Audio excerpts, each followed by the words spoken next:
রূপপুর পারমাণবিক বিদ্যুৎ কেন্দ্র, ইটের ভাটা এবং পদ্মা নদী। ঢাকা থেকে কুষ্টিয়া কিভাবে যাবেন, আজকে আমরা বাইক নিয়ে যাচ্ছি। আমি পুরো ভিডিওটা আপনাদের দিব, আপনারা সবাই পুরো ভিডিওটা দেখবেন ইনশাল্লাহ। ঢাকা থেকে কুষ্টিয়া যাওয়ার জন্য আপনাদের জন্য বেস্ট রুট হচ্ছে গিয়ে পাটুরিয়া ফেরিঘাট হয়ে রাজবাড়ী হয়ে তারপরে কুষ্টিয়া ঢুকা। কারণ হচ্ছে গিয়ে ওই রাস্তাটাও খুবই জোস একটা রাস্তা, অনেক সুন্দর ফিল নিয়ে আপনারা বাইক চালিয়ে যেতে পারবেন আর খুবই ভালো লাগে রাস্তাটা। আশা করি এই রাস্তাটা আপনাদের জন্য বেস্ট হবে। আমরা এই রাস্তাটা দিয়েই কুষ্টিয়ার উদ্দেশ্যে রওনা দিয়েছি।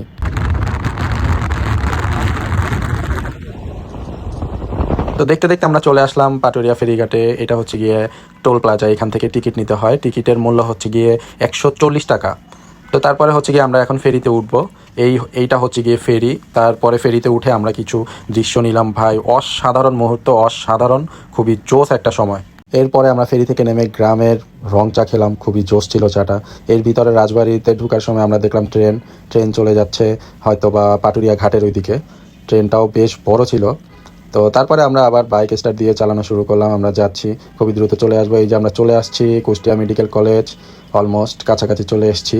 মাত্র 3.5 ঘন্টায় আমরা চলে আসছি কুষ্টিয়া। এই রাস্তাটা দিয়ে আসলে খুবই তাড়াতাড়ি আসা যায়, কারণ এই রাস্তায় গাড়ি ঘোড়ার চাপ আসলে খুবই কম। গাইজ, আমাদের কুষ্টিয়া কাজ অলমোস্ট শেষ। এরপরে আমরা কুষ্টিয়া থেকে যাব সিরাজগঞ্জে, কারণ আমাদের আজকে চিন্তাভাবনা ছিল আমরা একটা নদী থেকে এসেছি পদ্মা নদী, কিন্তু আমরা ঢাকা ঢুকবো যমুনা নদী দিয়ে। তো আমাদের এরকম ইচ্ছে ছিল যমুনা সেতু পার হব আমরা। তো তারপরে যেই কথা সেই কাজ, আমরা সিরাজগঞ্জের উদ্দেশ্যে রওনা দিলাম। সিরাজগঞ্জে যাওয়ার পথে তো আসলে খুব জোস কিছু জিনিস দেখলাম, ইটের ভাটা।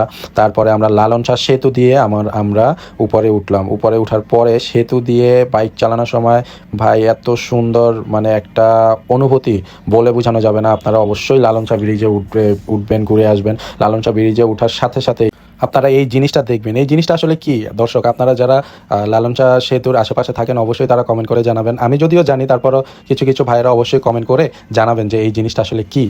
তো তারপরে হচ্ছে গিয়ে আমরা এই জিনিসটা অনেকক্ষণ ধরে দেখে তারপরে আমরা আবার সেতু থেকে নেমে গেলাম। রাস্তা আসলে মানে খুবই অসাধারণ রাস্তা এতটাই ভালো লাগছে, মানে খুবই মনোমুগ্ধকর রাস্তা। কোনো ধুলো বালি কোনো কিচ্ছু নেই, মানে খুব স্বাচ্ছন্দ্যে বাইক চালিয়ে যাওয়া যায়। তবে আপনারা অবশ্যই একটু দূরপাল্লার যে পুলিশগুলো দাঁড়িয়ে থাকে এগুলো একটু খেয়াল করবেন, কারণ বাইকের স্পিড বেশি হলে তারা আসলে কেস দিয়ে দেয়।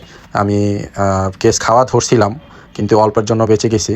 তো আমরা হচ্ছে গিয়ে আমরা সিরাজগঞ্জের কাছাকাছি ঢুকে গেছি অলরেডি। তো এই ছিল আজকে আপনাদের সাথে শেয়ার করা। দর্শক, যদি আমার ভিডিওটা ভালো লাগে আপনারা অবশ্যই আমার ভিডিওতে লাইক করবেন, ফলো দিবেন, সাবস্ক্রাইব করবেন, আমার পাশে থাকবেন। আমি আপনাদের জন্য আরও নতুন কিছু ভিডিও আপনাদের মাঝে শেয়ার করব। ধন্যবাদ।